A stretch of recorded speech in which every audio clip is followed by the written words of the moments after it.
আমার Flora baby আমার পা নিয়ে খেলতে অনেক বেশি পছন্দ করে।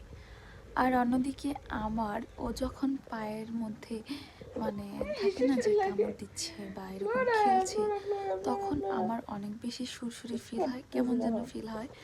তো ব্যাপারটা আমার জন্য খুবই অন্যরকম একটা ব্যাপার। বাট ও যখন খেলে খুব সুন্দরভাবে খেলে, আমার অনেক বেশি ভালো লাগে অ্যান্ড আমি ব্যাপারটা অনেক বেশি এনজয় করি।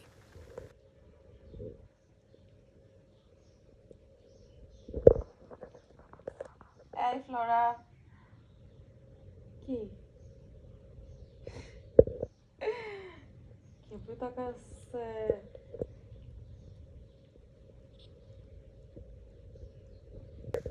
আর সে মাঝে মাঝে খেলতে খেলতে খুব বেশি ক্লান্ত হয়ে পড়ে, তখন একদম চুপ হয়ে থাকে।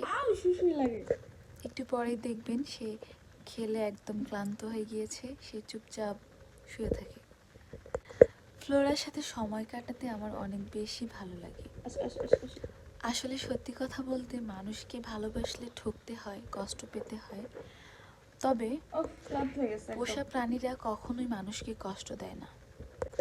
ওরা মানুষের ইমোশন বোঝে, ভালোবাসা বোঝে, আবেগ বোঝে। I love Flora baby.